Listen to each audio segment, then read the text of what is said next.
가족이 가장 무서운 적이 될 수도 있다는 걸 저는 너무 늦게 알았습니다. 이 이야기를 들으시고 혹시라도 비슷한 상황에 계신 분들이 계시다면 제 경험이 작은 경고가 되길 바랍니다. 사연이 시작되기 전에 구독과 좋아요, 알림 설정까지 해주시면 따뜻한 이야기들 더 자주 전해드릴 수 있습니다. 안녕하세요. 저는 올해 68살 된 할머니입니다. 오늘 제 이야기를 들려드리려고 합니다. 사실 이런 이야기를 남에게 하기가 쉽지 않은데 혹시나 저와 같은 상황에 계신 분들께 도움이 될까 해서 용기를 내어봅니다. 저는 지금으로부터 10년 전에 남편을 먼저 떠나보냈습니다. 그분은 평생 성실하게 살았던 사람이었어요. 공무원으로 근무하시면서 우리 가정을 책임져 주셨고 딸아이 하나 대학까지 보내주셨죠. 하지만 갑작스러운 심장마비로 세상을 떠나시게 되었습니다. 그때 제 나이가 58이었으니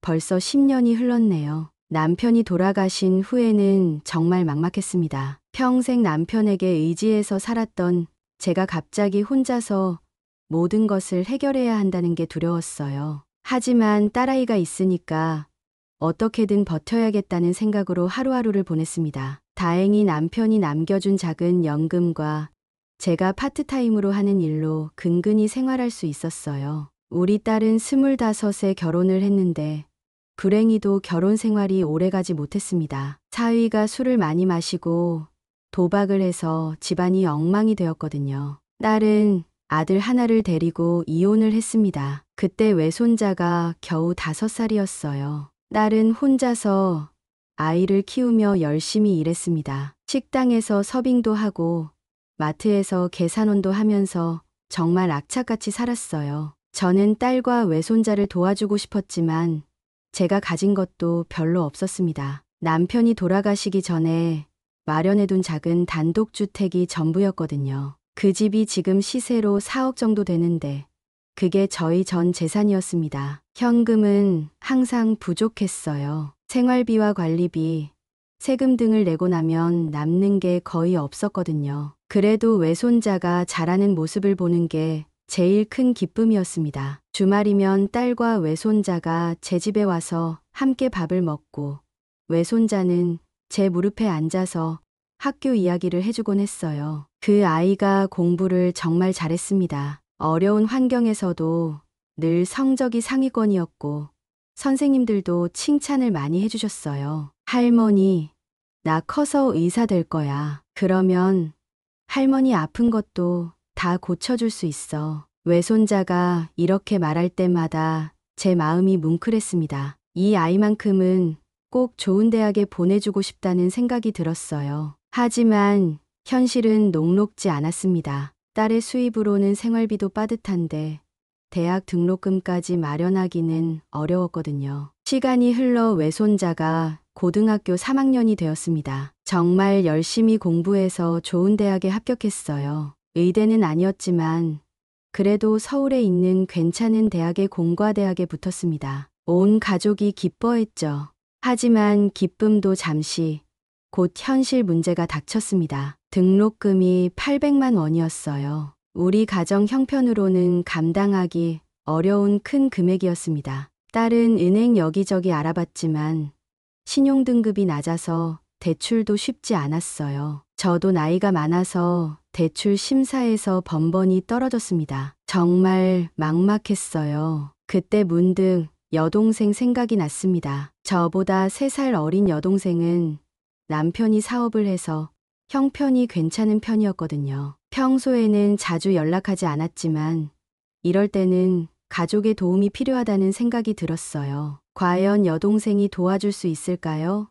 용기를 내어 전화를 걸어보기로 했습니다. 여동생에게 전화를 걸기까지 사실 며칠을 망설였습니다. 자존심도 있었고 무엇보다 남에게 손을 벌리는 게 처음이라 어색했거든요. 하지만 외손자의 대학 등록 마감일이 다가오고 있었고 다른 방법이 없었습니다. 여보세요. 언니야. 여동생의 목소리는 여전히 밝고 활기찼습니다. 저보다 3살 어린 65인데도 목소리만 들으면 훨씬 젊어 보였어요. 평소에 운동도 하고 피부 관리도 받는다고 들었습니다. 응, 나야. 갑자기 전화해서 미안해. 뭘 미안해.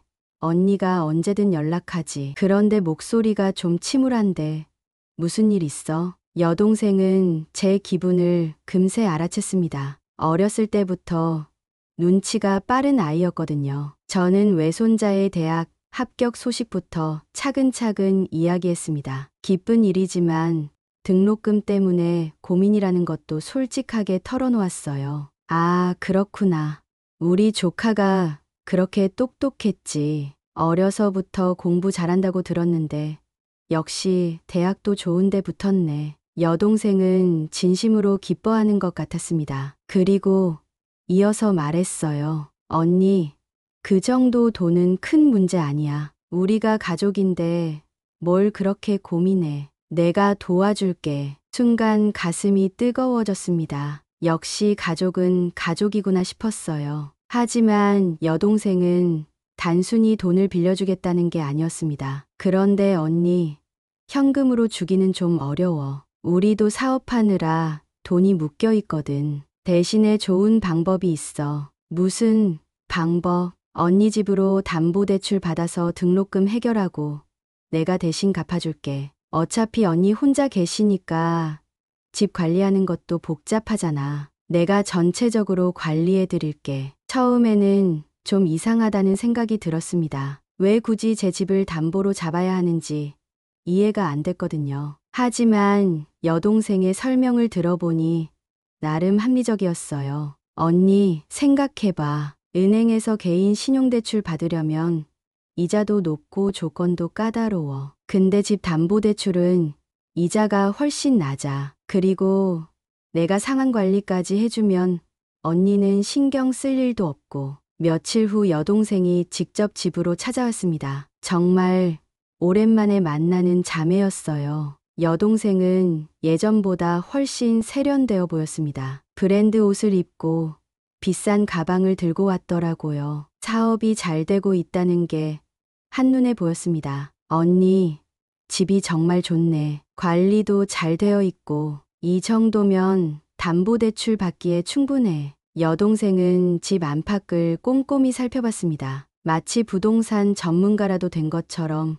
구석구석 확인하더라고요. 그러면서 계속 칭찬을 했어요. 언니가 혼자서도 집을 이렇게 잘 관리했네. 정말 대단해. 그날 여동생은 은행 서류들을 미리 준비해왔습니다. 담보대출 신청서부터 각종 동의서까지 말이에요. 너무 준비성이 좋아서 오히려 놀랐습니다. 언니, 미리 알아봤는데 이 은행이 조건이 제일 좋아. 이자도 낮고 절차도 간단해. 여기다 신청하자. 저는 서류를 보면서도 뭔가 복잡하고 어려웠습니다. 법률 용어들이 많아서 잘 이해가 안 됐거든요. 여동생이 옆에서 친절하게 설명해줬지만 여전히 헷갈렸어요. 언니, 걱정하지 마. 내가 다 처리해 줄 테니까. 언니는 서명만 하면 돼. 결국 저는 여동생을 믿고 서류에 서명을 했습니다. 위임장도 써줬어요. 제가 직접 은행에 가기 어려우니 여동생이 대신 처리하겠다고 했거든요. 이제 며칠만 기다리면 돈 나와. 외손자 등록금 걱정은 끝났네.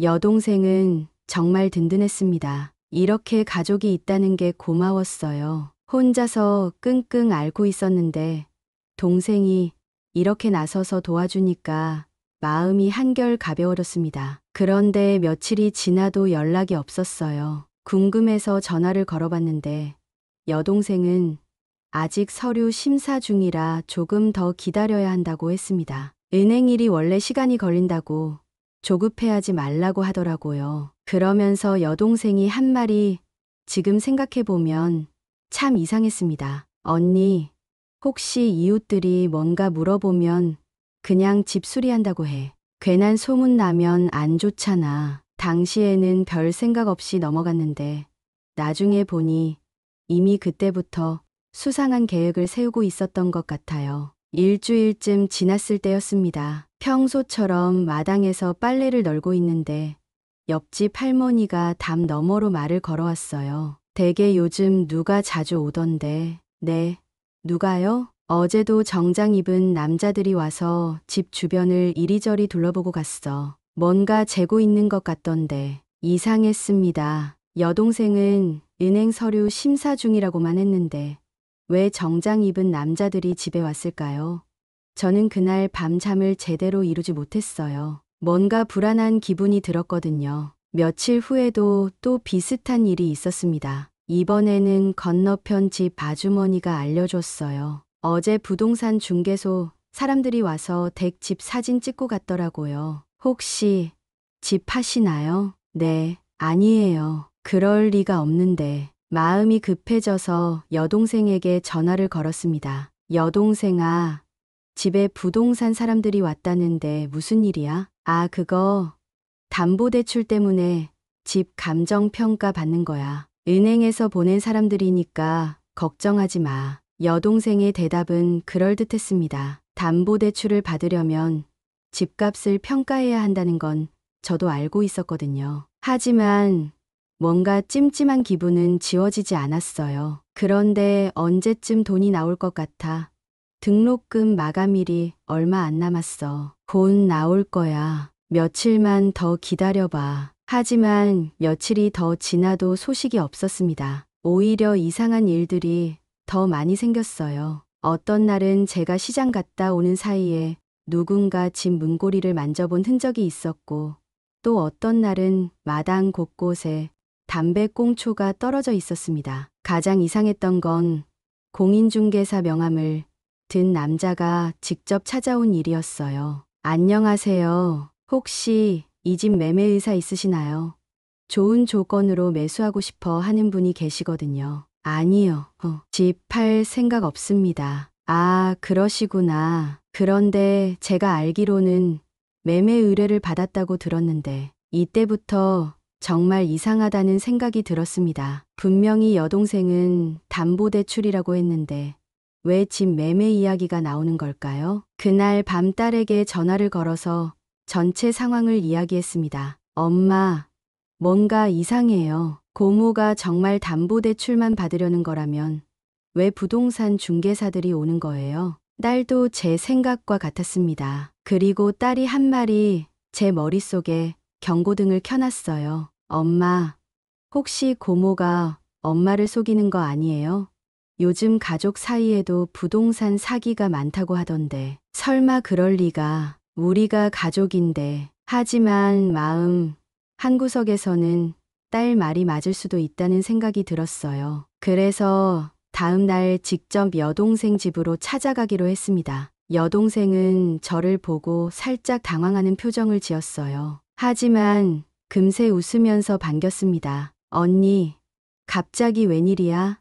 미리 연락하지 그래. 담보대출 일이 어떻게 되어가는지 궁금해서. 그런데 집에 부동산 사람들이 자꾸 와서 불안해. 아, 그거 신경 쓰지 마. 요즘 부동산 경기가 좋아서 그런 사람들이 많아. 우리 일과는 상관없어. 여동생의 대답은 여전히 그럴듯했지만 뭔가 어색한 구석이 있었어요. 특히 제 눈을 직접 보지 않고 다른 곳을 보면서 말하는 게 신경 쓰였습니다. 그럼 은행 서류는 언제쯤 나올 것 같아? 이번 주 안에는 나올 거야. 좀 더 기다려봐. 집으로 돌아오는 길에 계속 생각해봤는데 뭔가 석연치 않았습니다. 담보대출이라면 이미 일주일도 넘게 지났는데 아직도 서류가 안 나온다는 게 이상했어요. 그리고 부동산 중개사들이 계속 찾아오는 것도 우연이라고 하기에는 너무 잦았습니다. 그날 밤 잠들기 전에 문득 생각해보니 여동생이 제게 위임장을 써달라고 했을 때의 일이 떠올랐어요. 그때 여동생이 가져온 서류가 생각보다 많았고 제가 이해하지 못하는 부분들이 꽤 있었거든요. 혹시 제가 모르는 사이에 다른 일이 진행되고 있는 건 아닐까?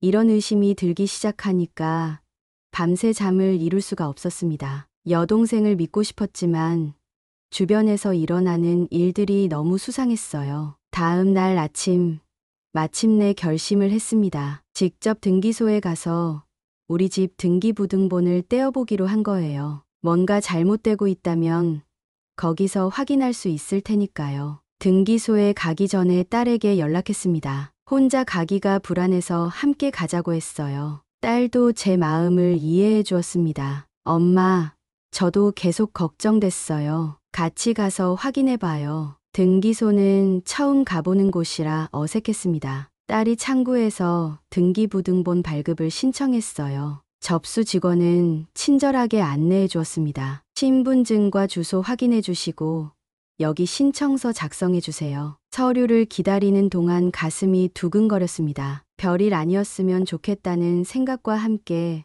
한편으로는 이상한 일들의 답을 찾을 수 있을 거라는 기대도 있었어요. 나왔습니다. 직원이 서류를 건네줬을 때 저는 손이 떨렸습니다. 딸이 먼저 받아서 펼쳐보더니 얼굴이 싹 굳어졌어요. 엄마, 이거 뭐예요? 딸의 표정을 보니 심상치 않았습니다. 저도 급히 서류를 들여다봤는데 한자와 어려운 용어들이 많아서 잘 이해가 안 됐어요. 뭐가 문제야? 엄마, 여기 보세요. 근저당권이 설정되어 있어요. 그런데 채권자가 고모가 아니라 다른 사람이에요. 딸이 가리키는 부분을 보니 정말로 제가 모르는 이름이 적혀 있었습니다. 그리고 더 충격적인 건 그 다음에 발견한 내용이었어요. 그리고 엄마, 이거 봐요. 소유권 이전 예고 등기가 되어 있어요. 그게 뭔 말이야? 집 소유권을 다른 사람에게 넘기기 위한 사전 절차라는 뜻이에요. 엄마, 고모가 엄마 집을 팔려고 하고 있는 것 같아요. 순간 머리가 하얘졌습니다. 설마 여동생이 저를 속였다는 말인가요? 외손자 등록금을 빌미로 제 집을 가로채려고 했다는 건가요? 아니야, 그럴 리 없어. 우리가 뭔가 잘못 이해한 거야. 하지만 딸은 등기부등본을 더 자세히 살펴보더니 점점 심각한 표정이 되었어요. 엄마, 여기 날짜 보세요. 이 모든 등기가 엄마가 고모한테 위임장 써준 다음 날부터 진행된 거예요. 정말이었습니다. 제가 여동생에게 위임장을 써준 날짜와 이상한 등기들이 시작된 날짜가 거의 일치했어요. 이제 모든 퍼즐이 맞춰지기 시작했습니다. 부동산 중개사들이 찾아온 이유, 정장 입은 사람들이 집 주변을 둘러본 이유, 여동생이 대속 시간을 끄는 이유, 모든 게 연결되어 있었습니다. 딸아, 이거 진짜 고모가 우리를 속인 거야. 엄마, 이 서류만 봐도 확실해요. 고모가 엄마 집을 자기 명의로 넘기려고 하고 있어요. 집으로 돌아오는 길에 다리에 힘이 풀렸습니다. 평생 믿었던 여동생에게 이런 배신을 당하다니 정말 세상이 무너지는 기분이었어요. 딸이 제 팔을 붙잡고 말했습니다. 엄마, 지금 당장 고모한테 연락해서 따져봐야 해요. 하지만 저는 아직도 믿어지지 않았습니다. 혹시 오해일 수도 있고 여동생이 무슨 다른 계획이 있을 수도 있잖아요. 그래서 일단 직접 만나서 이야기해 보기로 했습니다. 그날 저녁 바로 여동생에게 전화를 걸었어요. 여동생아, 나 오늘 등기소 다녀왔어. 전화 너머로 잠깐 정적이 흘렀습니다. 그리고 여동생이 어색하게 웃으며 말했어요. 언니, 왜 갑자기 등기소에 갔어? 우리 집 등기부등본 떼어봤는데 이상한 게 많더라. 우리 만나서 이야기해야겠어. 언니, 그거 내가 설명해 줄게. 복잡한 절차라 그런 거야. 여동생의 목소리에서 당황스러움이 느껴졌습니다. 평소에 자신만만한 톤과는 완전히 달랐어요. 내일 우리 집으로 와. 제대로 된 설명을 들어야겠어. 언니, 너무 걱정하지 마. 모든 게 언니를 위한 거야. 전화를 끊고 나서 딸과 함께 대책을 세웠습니다. 혹시 모르니까 내일 여동생과 만날 때 녹음도 하고 법무사나 변호사에게도 상담을 받아보자고 했어요. 엄마, 이미 이 정도까지 진행된 걸 보면 고모가 계획적으로 한 일이에요. 우리가 증거를 확실히 잡아둬야 해요. 그날 밤은 잠을 한숨도 이루지 못했습니다. 어떻게 친여동생이 저한테 이런 짓을 할 수 있는지 도저히 이해가 안 됐어요. 외손자 등록금을 핑계로 제 집을 빼앗으려 했다니 정말 상상도 할 수 없는 일이었습니다. 다음 날 오전 여동생이 집으로 왔습니다. 평소와 달리 표정이 어두웠고 말수도 적었어요. 저는 등기부등본을 테이블에 펼쳐놓고 여동생을 마주 앉았습니다. 이게 뭐야? 담보대출이라더니 왜 소유권 이전 등기가 되어 있어? 여동생은 한참 동안 서류를 내려다보더니 한숨을 쉬었습니다. 그리고 드디어 진실을 털어놓기 시작했어요. 언니, 미안해. 사실은 그 순간부터 제 인생에서 가장 충격적인 고백이 시작되었습니다. 언니, 미안해. 사실은 처음부터 집을 노린 거야. 여동생의 고백에 순간 귀를 의심했습니다. 뭔가 잘못 들은 게 아닐까 싶었어요. 뭐라고? 무슨 소리야? 언니 집이 너무 좋은 위치에 있잖아. 요즘 그 동네 집값이 많이 올랐어. 어차피 언니는 혼자 사시는데 이런 큰 집이 무슨 소용이야. 저는 정말 할 말을 잃었습니다. 이게 제 친여동생이 하는 말인지 믿어지지 않았어요. 그럼 외손자 등록금은 핑계였다는 거야. 그것도 물론 도와줄 생각이었어. 하지만 언니 집 팔면 4억인데 거기서 등록금 빼고도 돈이 많이 남잖아. 그 돈으로 언니도 작은 아파트 사고 나머지는 우리가 쓰면 되고. 여동생은 마치 자기가 훌륭한 계획을 세운 것처럼 말했습니다. 전혀 죄책감이 없어 보였어요. 미친 소리 하지 마. 내 집을 왜 내가 팔아? 언니, 화내지 마. 어차피 언니 혼자서는 관리도 힘들잖아. 나이 들면 더 힘들어질 거고 미리미리 정리하는 게 나아. 이때부터 여동생의 진짜 모습이 드러나기 시작했습니다. 평소에 보였던 친절하고 상냥한 모습은 완전히 사라지고 차갑고 계산적인 성격이 고스란히 나타났어요. 그리고 솔직히 말하면 우리 사업 때문에 돈이 좀 필요해. 은행에서 대출 받으려니까 담보가 부족하다고 하더라고. 언니 집이면 충분히 해결될 것 같아서. 그럼 나한테 솔직하게 말하지 그랬어. 왜 속여가면서까지? 언니가 순순히 동의했겠어. 분명히 안 된다고 했을 거잖아. 여동생의 말에 화가 치밀어 올랐습니다. 정말 이런 사람이 제 동생인지 믿어지지 않았어요. 당연히 안 된다고 했지.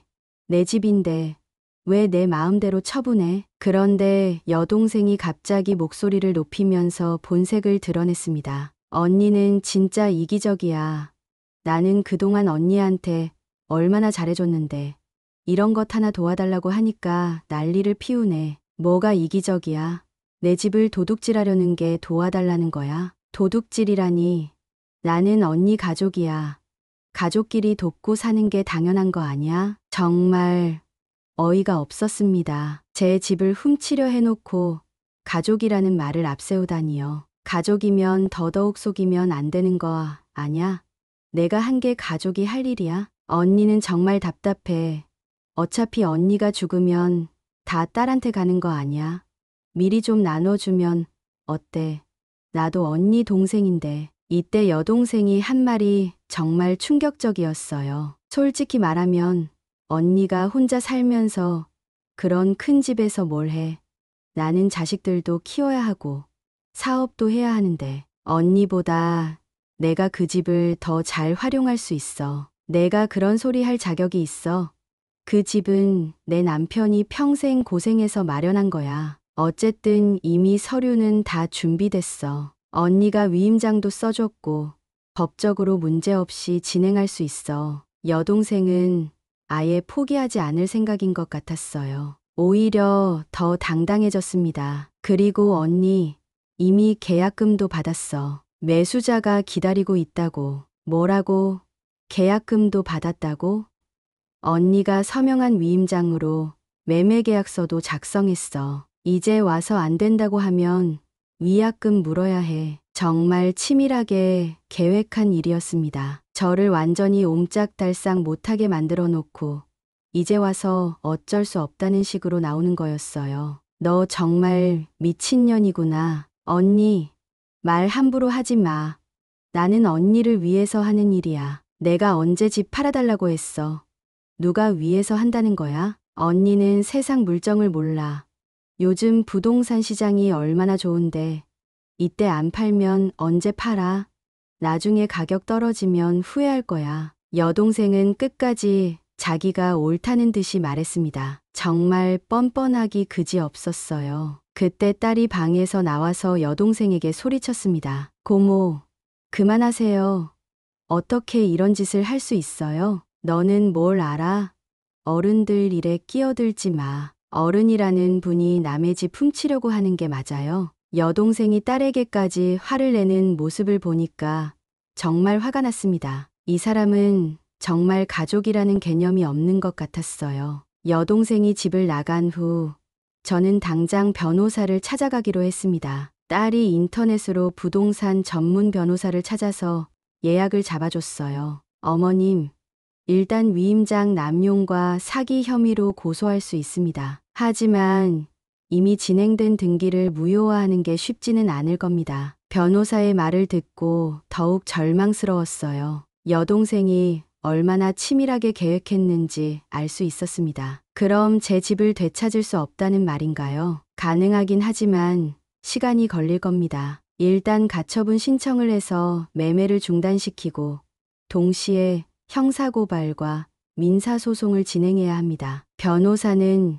여동생의 행위가 명백한 범죄라고 했어요. 위임장을 남용해서 타인의 재산을 처분하려 한 것은 사기죄에 해당한다고 했습니다. 다음 날부터 본격적인 법적 절차가 시작되었습니다. 먼저 부동산 매매 중지 가처분을 신청했어요. 그리고 여동생을 사기 혐의로 경찰서에 고발했습니다. 경찰서에 가서 진술서를 작성하는 게 정말 힘들었어요. 친여동생을 고발한다는 게 마음이 아팠지만 더 이상 당할 수는 없었거든요. 피고발인과는 어떤 관계입니까? 제 친여동생입니다. 경찰관도 가족 간의 사기 사건이라며 안타까워했어요. 요즘 이런 사건이 많다고 하더라고요. 며칠 후 여동생에게서 전화가 왔습니다. 목소리가 완전히 바뀌어 있었어요. 언니, 왜 이렇게까지 해?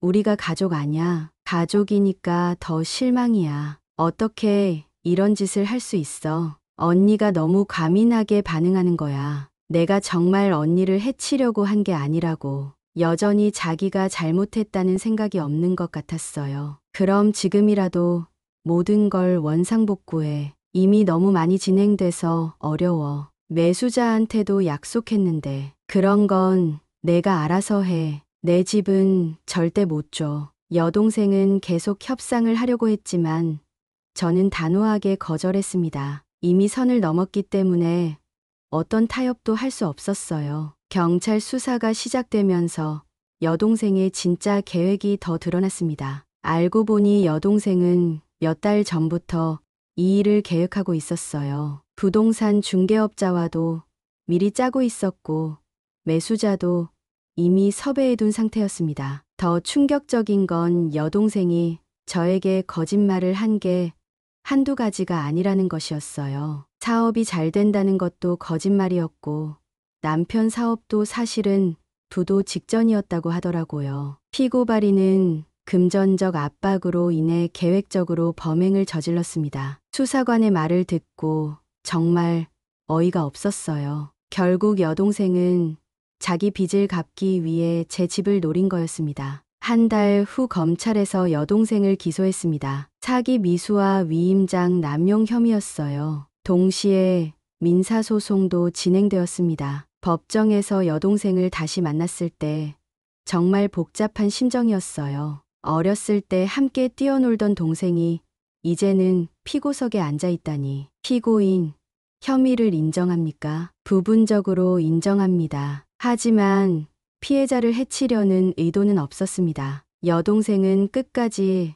자기 잘못을 완전히 인정하지 않았어요. 오히려 저를 위해서 한 일이라고 주장했습니다. 언니를 위해서 좋은 조건으로 집을 팔아주려고 했는데 언니가 오해를 한 것 같습니다. 정말 뻔뻔한 변명이었어요. 변호사도 고개를 저을 정도였습니다. 재판이 진행되면서 여동생의 다른 범죄 행위들도 드러났어요. 저뿐만 아니라 다른 사람들도 속인 적이 있다는 것이었습니다. 가까운 지인들에게 투자 명목으로 돈을 받아서 돌려주지 않은 사건들이 몇 건 더 있었어요. 피고인은 상습적으로 타인을 기만하여 재산상 이익을 취하려 했습니다. 검사의 말을 들으니 정말 제가 모르던 여동생의 모습이 있었던 것 같아요. 아마 오래전부터 이런 식으로 살아왔던 모양입니다. 재판 과정에서 가장 힘들었던 건 다른 가족들의 반응이었어요. 어머니가 돌아가시기 전에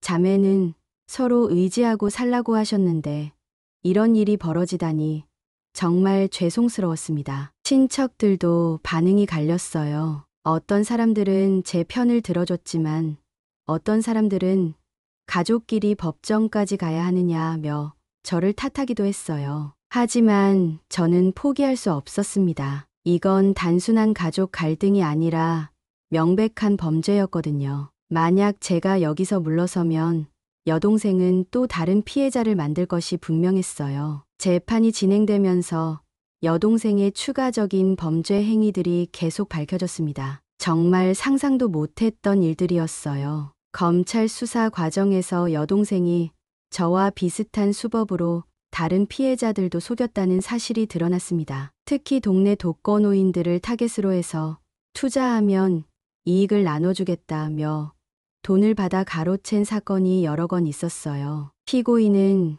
지난 3년간 총 8명의 피해자로부터 2억여 원을 편취했습니다. 검사의 발표를 들으니 정말 충격이었어요. 제가 알던 여동생이 전혀 아니었습니다. 이미 상습범이었던 거죠. 더 가관인 건 여동생의 남편도 이 모든 사실을 알고 있었다는 것이었어요. 단순히 방관만 한 게 아니라 때로는 공범 역할을 하기도 했다고 합니다. 재판 중간에 여동생이 갑자기 저에게 편지를 보냈어요. 변호사를 통해서 전달된 편지였는데 내용을 보고 정말 어이가 없었습니다. 언니, 내가 이렇게 된 것도 다 언니 때문이야. 어렸을 때부터 언니만 예뻐해주고 나는 항상 뒷전이었잖아. 부모님도 언니 편만 들고 나한테는 관심도 없었어. 그래서 내가 이렇게 삐뚤어진 거야. 정말 말도 안 되는 내용이었어요. 어렸을 때 이를 핑계로 자기가 한 범죄를 정당화하려고 하다니요. 언니가 진짜 나를 생각한다면 이 재판을 취하해줘. 우리가 가족인데 이렇게 원수가 되어야 해. 마지막 부분에서는 아예 협박조로 바뀌었어요. 언니도 알잖아. 내가 감옥에 가면 우리 가족들이 어떻게 될지. 특히 우리 애들 생각해봐. 엄마가 범죄자가 되면 애들이 학교에서 얼마나 힘들겠어. 자기 자식들까지 방패막이로 쓰는 모습을 보니 정말 한심했습니다. 범죄를 저지른 건 자기인데 책임은 저한테 떠넘기려고 하다니요. 저는 변호사와 상의해서 이 편지를 증거로 제출했습니다. 오히려 여동생이 반성하지 않고 있다는 걸 보여주는 자료가 되었어요. 그런데 더 충격적인 사실이 밝혀졌습니다. 여동생이 제 집만 노린 게 아니라 다른 친척들의 재산도 노리고 있었다는 것이었어요. 경찰 수사 과정에서 여동생의 핸드폰과 컴퓨터를 압수수색했는데 거기서 친척들의 재산 현황을 정리한 파일이 발견되었습니다. 누가 어디에 무슨 부동산을 가지고 있는지, 누가 현금을 얼마나 가지고 있는지까지 상세하게 조사해 놓았더라고요. 피고인은 계획적이고 조직적으로 범행을 준비했습니다. 더 무서운 건 여동생이 저 다음 타겟으로 큰언니를 정해놓고 있었다는 것이었어요. 큰언니는 남편이 돌아가신 후 혼자 살고 계시는데 시골에 땅을 좀 가지고 계시거든요. 경찰이 보여준 메모를 보니 정말 소름이 돋았어요. 큰언니 농지 3,000평, 시세 5억 추정. 자식들이 서울에 살아서 관심 없음. 접근, 방법 건강, 문제로 요양원 입소 권유 후 재산관리 위임받기. 정말 치밀하고 악랄한 계획이었습니다. 가족들의 약점을 파악해서 그걸 이용해 재산을 가로채려고 했던 거예요. 이 사실을 알고 나서 바로 큰언니에게 연락드렸어요. 큰언니도 정말 충격받으셨습니다. 정말 그런 일이 있었구나. 나도 얼마 전에 그 애가 와서 이상한 말을 하더라. 큰언니 말씀으로는 최근에 여동생이 찾아와서 혼자 시골에서 사시기 힘드시죠. 좋은 요양원 알아봐 드릴까요? 라고 했다는 거예요. 당시에는 친절하게 챙겨주는 줄 알았는데 알고 보니 다 계획이었던 거죠. 재판장에서 이런 증거들이 제시되자 여동생의 표정이 완전히 굳어졌어요. 이제 더 이상 변명할 여지가 없었거든요. 피고인, 이런 계획들에 대해 어떻게 생각합니까? 판사의 질문에 여동생은 한참 동안 대답하지 못했어요. 그러다가 갑자기 울음을 터뜨리며 말했습니다.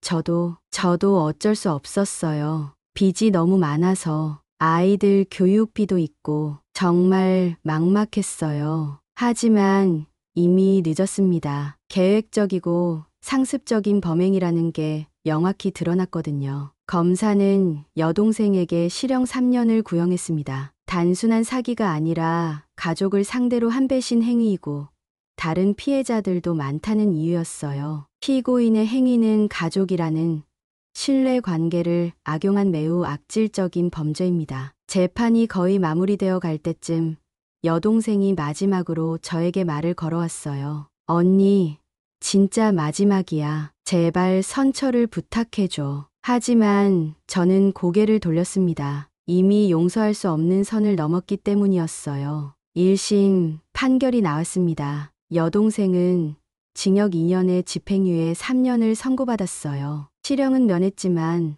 벌금 3천만 원과 사회봉사 200시간이 추가로 부과되었습니다. 피고인의 범행은 가족 관계를 이용한 악질적인 것이나 초범이고 일부 피해가 회복된 점을 고려하여 이와 같이 선고합니다. 실형을 면한 것에 대해서는 아쉬웠지만 그래도 법적으로 처벌받은 것에 안도했어요. 민사소송에서도 승소해서 제 집 소유권은 완전히 되돌아왔습니다. 하지만 이게 끝이 아니었습니다. 정말 신기하게도 여동생에게 연달아 불행한 일들이 일어나기 시작했어요. 먼저 여동생의 남편 사업이 완전히 망했습니다. 재판 과정에서 여동생의 범죄 행위가 알려지면서 거래처들이 등을 돌린 거예요. 신뢰를 잃은 사업은 금세 무너졌습니다. 범죄자 가족과는 거래할 수 없다며 기존 고객들이 하나둘씩 떠나갔고 새로운 계약도 성사되지 않았어요. 결국 사업체를 정리하고 빚만 남게 되었습니다. 더 큰 문제는 여동생의 건강이었어요. 재판 스트레스 때문인지 갑자기 몸이 안 좋아지기 시작했거든요. 처음에는 단순한 피로라고 생각했는데 병원에 가보니 심각한 질병이 발견되었습니다. 당뇨 합병증이 상당히 진행되었습니다. 망막에도 문제가 생겼고 신장 기능도 떨어져 있어요. 의사의 진단을 들은 여동생은 완전히 무너졌다고 해요. 제대로 치료받으려면 큰돈이 들어가는데 집안 형편이 그럴 상황이 아니었거든요. 설상가상으로 여동생의 큰아들이 사고를 당했습니다. 오토바이를 타고 가다가 큰 교통사고가 난 거예요. 다행히 생명에는 지장이 없었지만 다리를 크게 다쳐서 몇 달간 입원해야 했습니다. 수술비만 몇 천만 원이 들어간다는데 돈이 어디 있겠어요. 여동생의 남편이 이웃들에게 하소연하는 소리가 들렸어요. 하지만 이미 동네에서도 여동생 가족에 대한 시선이 좋지 않았기 때문에 도움을 주는 사람이 없었습니다. 여동생이 저에게 다시 연락을 해왔어요. 이번에는 정말 절망적인 목소리였습니다. 언니, 제발 도와줘. 우리 아들이 큰 사고를 당했어. 그건 안 됐지만 나한테 왜 도움을 청해? 내가 나한테 뭘 했는지 기억 안 나? 언니, 나도 잘못했어. 정말 미안해. 하지만 이건 내 자식 일이야. 제발. 여동생은 울면서 애원했지만 저는 단호하게 거절했습니다. 이미 선을 넘었기 때문에 어떤 상황이라도 도와줄 수 없었어요. 몇 달 후에는 더 충격적인 소식이 들렸습니다. 여동생이 다른 피해자들로부터 집단 소송을 당하게 된 거예요. 제 사건 때문에 다른 피해자들도 용기를 내어 고발한 것 같았습니다. 총 피해액이 5억 원이 넘는다고 하더라고요. 동네 사람들의 말을 들어보니 여동생이 그동안 정말 많은 사람들을 속였던 모양이에요. 이제 그 모든 게 한꺼번에 터진 거죠. 여동생 가족은 결국 동네를 떠나야 했습니다. 더 이상 그곳에서 살 수가 없었거든요. 사람들의 시선도 차갑고 빚쟁이들까지 찾아오니까 견딜 수가 없었던 모양이에요. 어디로 이사 갔는지는 아무도 몰라요. 조용히 야반 도주했더라고요. 이웃의 말을 들으니 복잡한 심정이었어요. 한편으로는 당연한 결과라는 생각이 들었지만 다른 한편으로는 어렸을 때 함께 놀던 동생을 생각하면 안타까운 마음도 있었거든요. 하지만 제일 안타까웠던 건 여동생의 자녀들이었어요. 부모의 잘못 때문에 아이들까지 피해를 보게 된 거죠. 학교에서도 놀림받고 친구들도 멀리하고 정말 불쌍했습니다. 그런데 신기하게도 여동생의 불행은 여기서 끝나지 않았어요. 마치 하늘이 정말로 벌을 내리는 것처럼 계속해서 안 좋은 일들이 일어났습니다. 이사 간 곳에서도 여동생의 과거가 알려지면서 또다시 생활하기 어려워졌어요. 요즘 인터넷 시대에는 숨는 게 쉽지 않거든요. 여동생의 범죄 기록이 온라인에 퍼지면서 어디를 가도 정상적인 생활을 할 수 없게 되었습니다. 남편은 일자리를 구하기도 어려워졌고 아이들은 전학을 가서도 적응하지 못했어요. 특히 큰아들은 사고 후유증까지 겹쳐서 정말 힘들어했다고 합니다. 정말 인생이 이렇게 한순간에 무너질 수 있구나 싶었어요. 나중에 들은 소식으로는 여동생이 심한 우울증에 걸려서 정신과 치료까지 받고 있다고 했어요. 자기가 저지른 일의 무게가 얼마나 큰지 뒤늦게 깨달았나 봅니다. 저는 이 모든 소식을 들으면서 정말 복잡한 심정이었어요. 여동생이 당한 일들이 과연 우연일까? 아니면 정말로 하늘의 뜻일까? 그런 생각이 들었거든요. 여동생과의 일이 마무리된 후 저는 깊은 상처를 안고 살아야 했습니다. 가족에게 배신당한다는 게 이렇게 아픈 일인지 처음 알았어요. 밤마다 잠들기가 어려웠고 사람을 믿는 것 자체가 두려워졌습니다. 딸이 제 상태를 보고 심리 상담을 받아보자고 제안했어요. 처음에는 거부했지만 계속 우울한 상태로 지내는 게 외손자에게도 좋지 않을 것 같아서 상담을 받기로 했습니다. 어머님께서 겪으신 일은 정말 큰 트라우마입니다. 가족이라는 특별한 관계에서 일어난 배신이라 더욱 깊은 상처가 됐을 거예요. 상담사 선생님의 말씀을 들으니 제 마음이 조금 이해가 되었어요. 제가 이상한 게 아니라 이런 상황에서는 누구나 힘들어할 수밖에 없다는 것을 알게 되었습니다. 시간이 약이라는 말이 있지만 적극적으로 치유하려고 노력해야 해요. 새로운 관계를 만들고 새로운 경험을 해보시는 게 좋겠어요. 상담을 받으면서 조금씩 마음이 나아지기 시작했습니다. 그리고 무엇보다 외손자의 존재가 큰 힘이 되었어요. 외손자는 결국 대학에 입학할 수 있었습니다. 여동생 때문에 한동안 등록금 문제로 고생했지만 다행히 지자체에서 운영하는 장학재단에서 도움을 받을 수 있었어요. 또 대학에서도 성적 우수 장학금을 받게 되어서 등록금 문제는 해결되었습니다. 할머니, 나 장학금 받았어. 이제 할머니가 걱정하지 않으셔도 돼. 외손자가 기뻐하는 모습을 보니 그동안의 고생이 보람있게 느껴졌어요. 이 아이만큼은 꼭 좋은 사람으로 키우고 싶다는 생각이 들었습니다. 하지만 여전히 동네에서 생활하는 게 불편했어요. 여동생 일 때문에 이웃들의 시선이 신경 쓰였고 그 집에서 계속 살면 자꾸 나쁜 기억이 떠올랐거든요. 그래서 큰 결심을 했습니다. 서울을 떠나 시골로 이사하기로 한 거예요. 마침 지방에 있는 작은 마을에서 저렴한 집을 구할 수 있었고 그곳으로 새로운 출발을 하기로 했습니다. 엄마, 정말로 이사하실 거예요? 딸은 걱정스러워했지만 제 결심을 이해해 주었어요. 오히려 새로운 환경에서 새 출발을 하는 게 좋을 수도 있다고 했습니다. 이사 준비를 하면서 집안을 정리하는데 정말 많은 추억들이 있었어요. 남편과 함께했던 추억, 딸이 어릴 때 추억, 그리고 외손자와 함께한 추억들, 좋은 기억들만 가져가기로 했습니다. 여동생과 관련된 물건들은 모두 버렸어요. 함께 찍었던 사진들, 여동생이 선물해준 물건들, 더 이상 간직하고 싶지 않았거든요. 이사하는 날, 딸과 외손자가 도와주러 왔어요. 외손자는 처음에는 할머니가 멀리 이사 가는 게 섭섭해했지만 나중에는 이해해 주었습니다. 할머니, 새로운 곳에서 행복하게 사세요. 방학 때마다 놀러 갈게요. 새로 이사한 마을은 정말 조용하고 평화로웠어요. 공기도 맑고 이웃들도 친절했습니다. 서울의 복잡함에서 벗어나니까 마음도 한결 편해졌어요. 마을 사람들은 제 사정을 자세히 알지 못했기 때문에 그냥 서울에서 내려온 할머니로만 알고 있었어요. 새로운 관계에서는 과거 일을 굳이 이야기할 필요가 없으니까 편했습니다. 마을에는 경로당도 있고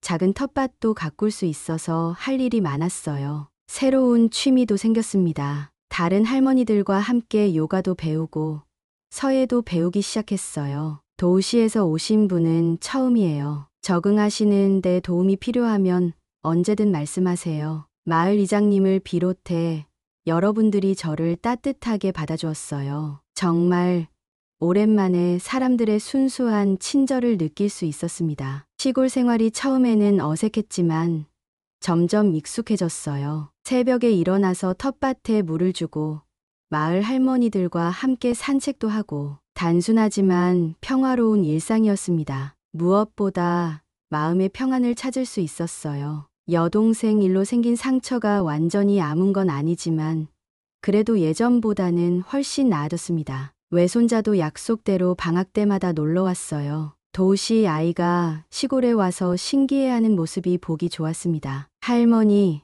여기 공기가 정말 좋네요. 할머니 얼굴도 훨씬 밝아졌어요. 외손자의 말을 들으니 정말 이사를 잘했다는 생각이 들었어요. 새로운 환경에서 새로운 삶을 시작하는 게 때로는 필요한 것 같습니다. 시골로 이사한 지 벌써 1년이 지났습니다. 계절이 바뀌는 것을 온몸으로 느끼며 살아가니까 시간의 흐름이 더욱 소중하게 느껴져요. 여동생에 대한 소식은 가끔 딸을 통해서 들을 뿐입니다. 여전히 어려운 상황에서 살고 있다고 하더라고요. 건강도 좋지 않고 경제적으로도 힘들다고 합니다. 하지만 더 이상 제가 신경 쓸 일은 아니에요. 엄마, 고모가 엄마한테 미안하다는 말을 전해달라고 했어요. 딸이 가끔 이런 말을 전해주지만 저는 별다른 반응을 보이지 않습니다. 이미 용서할 수 없는 선을 넘었기 때문이에요. 미안하다는 말만으로는 돌이킬 수 없는 일들이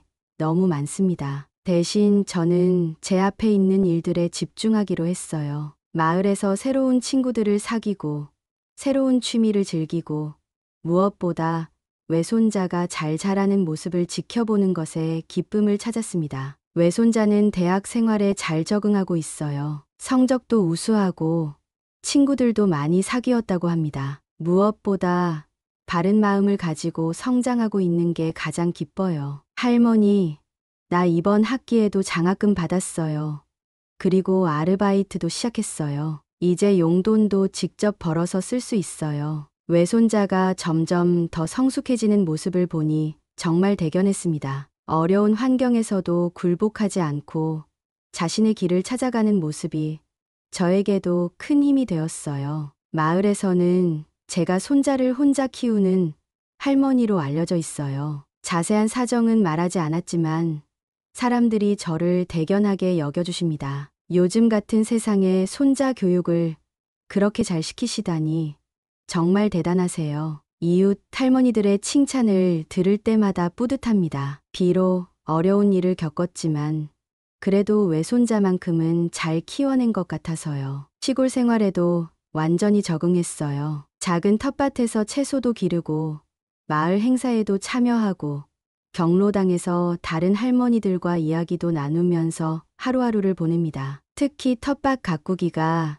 제 새로운 취미가 되었어요. 씨앗을 심고 물을 주고 잡초를 뽑으면서 식물이 자라는 모습을 지켜보는 게 정말 신기하고 보람 있어요. 할머니가 기른 상추가 정말 맛있어요. 외손자가 놀러와서 제가 기른 채소를 맛있게 먹는 모습을 보면 절로 웃음이 나와요. 이런 작은 기쁨들이 모여서 삶의 의미를 만들어가는 것 같습니다. 가끔 혼자 있을 때 지난 일들을 생각해보면 여전히 가슴이 아픕니다. 평생 믿고 살았던 여동생에게 배신당한 일은 쉽게 잊혀지지 않아요. 하지만 그 일 때문에 제 인생 전체가 망가지지는 않았다는 걸 깨달았습니다. 오히려 그 일을 겪으면서 진짜 소중한 것이 무엇인지 알게 되었어요. 돈이나 재산보다는 진실한 마음, 서로를 믿고 사랑하는 관계가 얼마나 중요한지 깨달았습니다. 딸과의 관계도 더욱 깊어졌어요. 어려운 시기를 함께 겪으면서 서로를 더 이해하게 되었고 더 단단한 가족이 되었습니다. 엄마, 그때 힘들었지만 우리가 함께 잘 견뎌내서 다행이에요. 딸의 말을 들으니 정말 그렇다는 생각이 들었어요. 혼자였다면 견디기 어려웠을 텐데 가족이 있어서 이겨낼 수 있었던 것 같습니다. 마을 사람들과도 좋은 관계를 맺고 있어요. 서로 도우며 살아가는 시골의 정이 정말 따뜻합니다. 도시에서는 느낄 수 없었던 인간적인 온기를 매일 경험하고 있어요. 우리 마을에 오셔서 분위기가 더 좋아졌어요. 앞으로도 계속 함께 지내요. 마을 이장님의 말씀을 들으니 정말 이곳에서 평생 살고 싶다는 생각이 들었어요. 이제 80이 되면 어떨까, 90이 되면 또 어떨까 하는 걱정보다는